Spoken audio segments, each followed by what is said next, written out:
آپ مجھے پہلے تو اپنا تعارف کروا دیں اور پھر بتائیں کہ آج یہاں اکٹھے ہونے کا کیا مقصد ہے؟ میرا نام ہے جی کرنل عمران قریشی. جی میں ریٹائرڈ کرنل عبدالقیوم عباسی ہوں. ٹیپو سلطان ہے. ہم نے بریگیڈیئر صاحب آج یہاں اکٹھے ہونے کا کیا مقصد تھا, کیوں آئے تھے آپ؟ ہم اس لیے آئے ہیں کہ ہم اپنی قوم کو بتا سکیں کہ ہم نے اس ملک کے ساتھ عہد کیا. ہم نے کسی انڈیویجول کے ساتھ عہد نہیں کیا, ہم نے کسی بیرونی طاقت کے ساتھ عہد نہیں کیا, اور ہمارے ملک کے خلاف جو بھی جائے گا ہم اس کے خلاف ہوں گے. ہم اپنے ملک کی سالمیت, اس کے خود مختاری کے امین ہیں. السلام علیکم, میں ہوں حسنین, آپ دیکھ رہے ہیں نیا پاکستان. اس وقت میں اسلام آباد پریس کلب کے باہر موجود ہوں. یہاں آج سب ریٹائرڈ فوجی افسران اور فوجی اکٹھے تھے. اچھا سر, پہلے تو آپ اپنا تعارف بتا دیں, تعارف کیا ہے آپ کا, اور آج آپ یہاں کیوں آئے تھے؟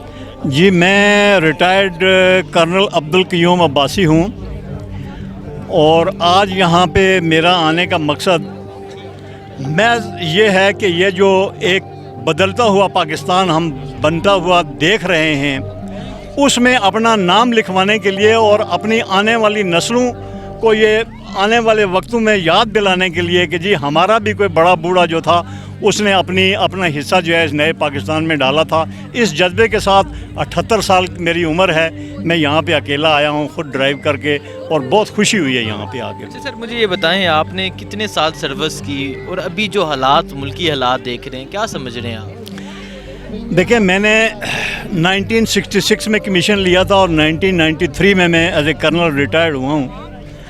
تو جہاں تک آرمی کی تعلق ہے, اس وقت کی آرمی اور آج کی آرمی میں بہت فرق ہے. جہاں ٹیکنالوجی آئی ہے, دوسری چیزیں آئی ہیں, اس کے ساتھ آرمی میں بھی کافی چیزیں جو ہیں وہ تبدیل ہو چکی ہیں اور تبدیل ہو کے آئی ہیں. لیکن ابھی جو ٹیکنالوجی کی وجہ سے ہماری آرمی جو ہے وہ بہت آگے جا چکی ہے. ابھی جو اس ملکی حالات ہیں ان کے بارے میں آپ کہیں؟ ان کے بارے میں یہ ہے کہ ہمیں ایک اللہ نے موقع دیا تھا, ایک اچھا آدمی ہمارے پاس آیا تھا, اس نے 3.5 سال لگائے اور وہ کام کیے جو کہ پچھلے 70 سال میں لوگ نہیں کر سکے. لیکن اس کو ملی بھگت کے ساتھ انڈیا, اسرائیل اور امریکہ کی لابی, وہ بھی کسی حد تک میں تو کہتا ہوں کہ آرمی کے حکمرانوں کے ساتھ مل کے تو اس نے اس حکومت کو اتار کے چوروں کو ہمارے اوپر مسلط کر دیا ہے. اور میں یہ کہتا ہوں ساری قوم سے کہ خدا کے لیے یہ بندہ جو ابھی اتارا گیا ہے, یہ قائد اعظم کے بعد پہلا مخلص لیڈر اس ملک کو ملا ہے, تو اس کو ضائع نہ کیجئے, اس کے ساتھ اٹھ کھڑے ہوئیے اور اس ملک کی تقدیر جو ہے وہ بدل لیجیے. اچھا سر, آپ کیا سمجھ رہے ہیں عمران خان کا قصور کیا ہے, کیوں نکالا گیا عمران خان کو؟ آپ نے تو ہر دور دیکھا ہے, اور کیا کہنا چاہیں گے آپ عمران خان کے بارے میں؟ عمران خان کا قصور یہی ہے کہ نہ وہ بددیانت ہے, نہ وہ بے ہے, نہ وہ غلط کام کرتا ہے, اور نہ وہ غلط کام کو برداشت کر سکتا ہے. یہ ساری چیزیں پہلی مرتبہ ہماری سیاست میں اس بندے نے آ کے شروع کی ہیں. اس سے پہلے جو لوگ تھے وہ آپ کے سامنے تھے, انہوں نے کیا کچھ کیا کیا نہیں کیا. ابھی دھڑالے کے ساتھ یہاں پہ 3.5 سال حکومت کر کے بیٹھا ہوا ہے, اس کا ملک سے باہر کوئی انٹرسٹ نہیں ہے, کوئی پیسہ اس کے پاس نہیں ہے, کوئی اور ایسی بات نہیں ہے. سب کے سب اثاثے اس کے یہاں پہ ہیں, اور قوم کا درد جو ہے وہ اس کے دل میں ہے, اس لیے ہمیں وہ ہر حالت میں قبول. شہباز شریف صاحب کے بارے میں کیا حال ہے؟ وہ تو اس ملک کو ٹھیک کرنے آئے تھے, وہ تو کہہ رہے تھے کہ مہنگائی مکاؤ مارچ کیا تھا, اور ابھی جو ملکی حالات ہیں آپ کے سامنے ہیں, ان کے بارے میں کیا کہنا چاہیں گے؟